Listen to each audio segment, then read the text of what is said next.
September 1939. As Britain prepared for war, its military planners looked backward. The War Office assumed the coming conflict would be a static, mud-choked repeat of the First World War.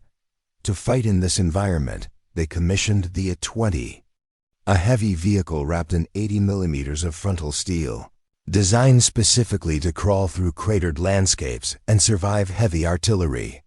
Speed was sacrificed to meet strict physical requirements. This diagram shows exactly what the War Office demanded: a tank long enough to cross wide trenches and powerful enough to scale a 5-foot vertical parapet. The British industrial machine was pouring its resources into a style of warfare that had already vanished from the modern battlefield.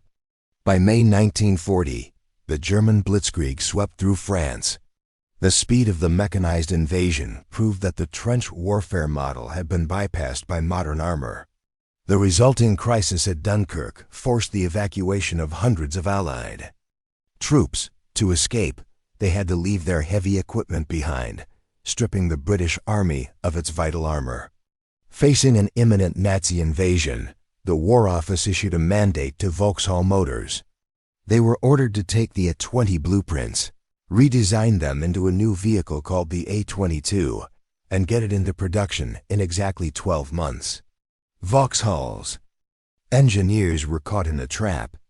They had to build a machine for a fast modern war using blueprints rooted in the past, all while racing the clock.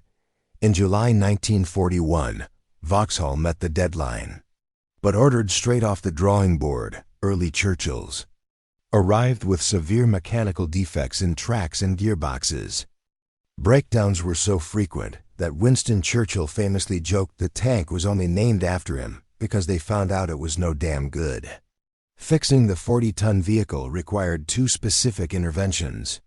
The first was Vauxhall's 21-Weir, 350 horsepower Bedford flat 12 engine, designed to move the heavy chassis reliably.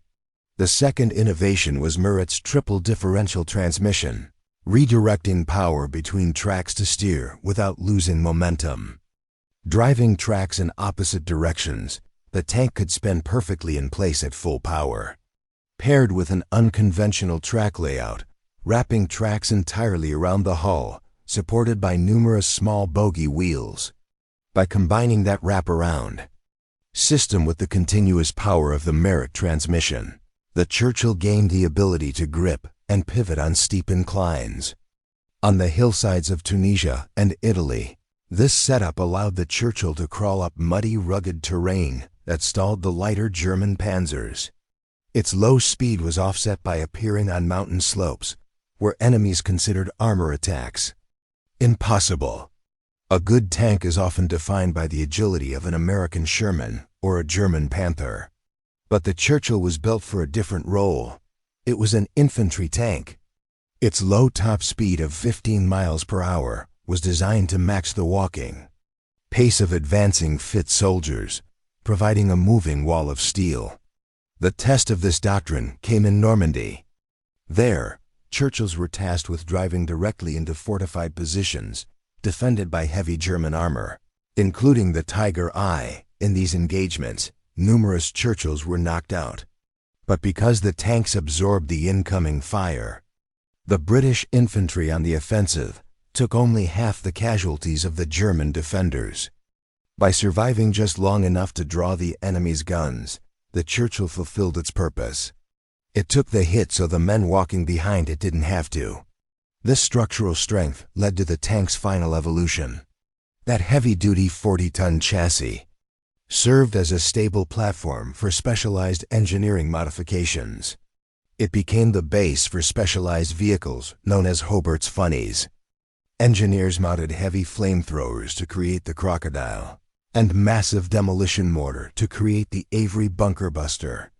During the D-Day landings, this adaptability and heavy armor proved crucial for breaching the concrete fortifications and obstacles on the Normandy coast.